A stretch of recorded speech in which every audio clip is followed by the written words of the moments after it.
Sir, अगर आप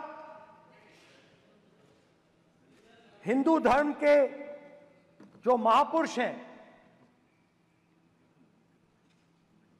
महापुरुष छोड़िए, अगर आप शिव जी को देखें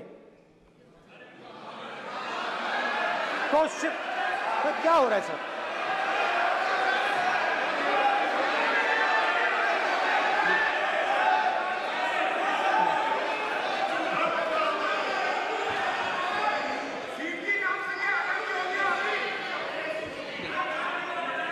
अगर आप शिव जी को देखें तो उनकी इमेज से आपको पता लगता है कि हिंदू डर नहीं फैला सकता, हिंदू हिंसा नहीं फैला सकता, हिंदू नफरत नहीं फैला सकता। और बीजेपी 24 घंटा नफरत, हिंसा, नफरत, हिंसा, नफरत, हिंसा। स्पीकर सर, कहां तक इन्होंने डर फैला दिया है?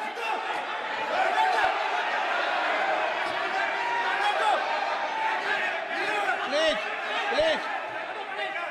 सर, कहां तक इन लोगों ने डर फैला दिया? मैं आपको अयोध्या से शुरू करता हूं।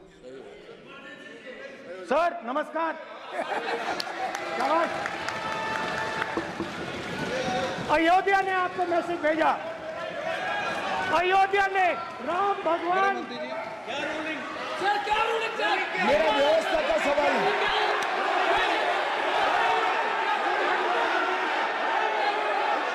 इस सदन के नियमों की पुस्तिका, इससे कुछ सदस्यों को क्या मुक्ति दे दी गई है? आपके गाइडेंस के बाद भी बार बार तस्वीर बताना, पूरे बीजेपी को हिंसा कर रही है ऐसे कहना, खड़े होकर एक दूसरे के बीच में हस्तधून करना, सारे नियम इनको लागू नहीं होते हैं। नियम मालूम नहीं है तो ट्यूशन रख ले साहब। सदन इस तरह से नहीं चल सकता है। ये सदन, मेरा आपसे आग्रह है कि ये सदन ऑर्डर में रहना चाहिए, नियमों के अनुसार रहना चाहिए। ये हम सभी सदस्यों का आपसे विनंती है। स्पीकर सर, एक मिनट प्लीज। माननीय सदस्यगण, आप ही किताब राम बताएं। भगवान की जन्मभूमि ने, अपेक्षा करता हूं कि अपन इसके नियम प्रक्रिया चले। नो, सब चले। नो, आपने बताया था नियम। नो,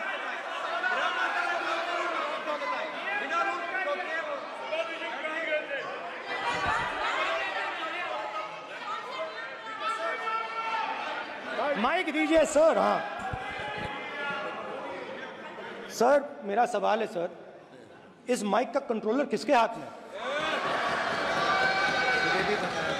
प्लीज बैठिए, बैठिए सर, ये ऑफ होता है, प्लीज माने बैठिए प्लीज। ये बार कई बार विषय उठ गई और बहुत गंभीर, और माननीय सदस्य, आप प्रतिपक्ष के नेता हैं, आप सदन के बाहर भी ये बात कहते हैं कि माइक बंद कर देते हैं। मैंने कई बार आग्रहपूर्वक किया कि आसन पर इस तरीके का आरोप नहीं लगाए। नो प्लीज, बात सुनिए।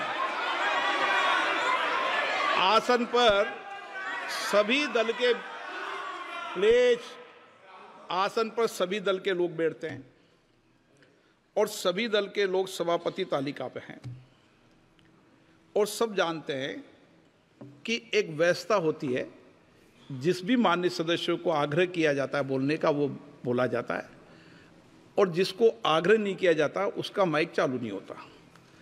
आप बोलने के लिए खड़े, आपका माइक कभी बंद नहीं हुआ, कभी बंद नहीं हुआ।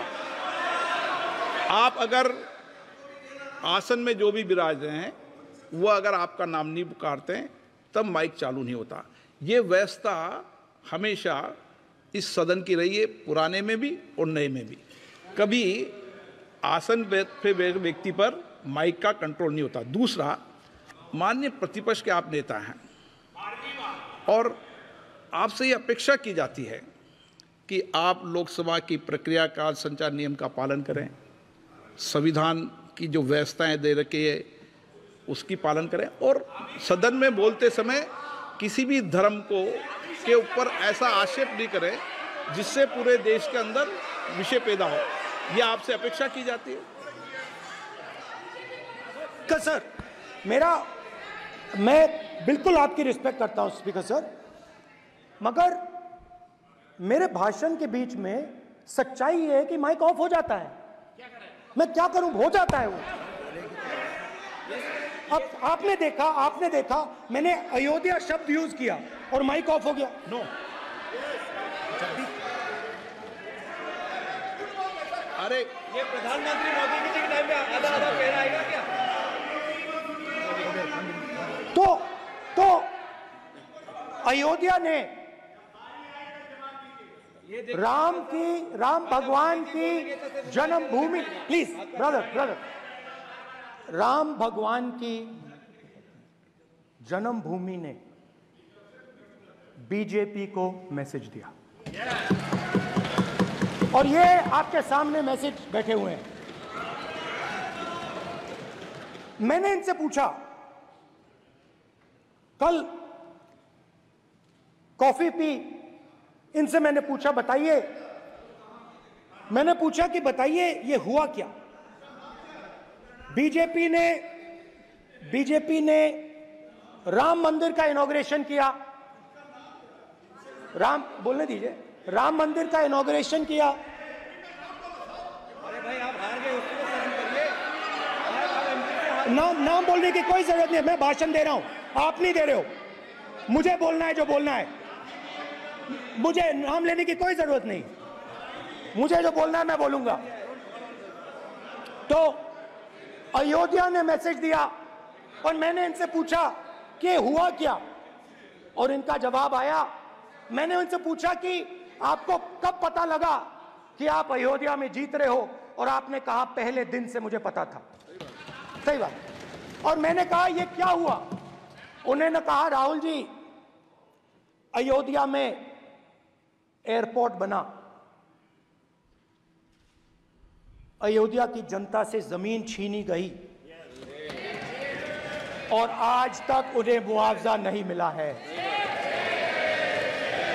उन्होंने कहा, सही बात, उन्होंने कहा कि अयोध्या में जो भी छोटे छोटे दुकानदार थे, जो भी छोटी छोटी बिल्डिंग्स थी, उन सारों को तोड़कर गिरा दिया गया और उन लोगों को सड़क पर कर दिया गया। इन्होंने यह भी कहा कि अयोध्या के इनॉग्रेशन में अयोध्या की जनता को बहुत दुख हुआ, क्योंकि इनॉग्रेशन में अदानी जी थे, अंबानी जी थे, मगर अयोध्या का कोई नहीं था। और ये कारण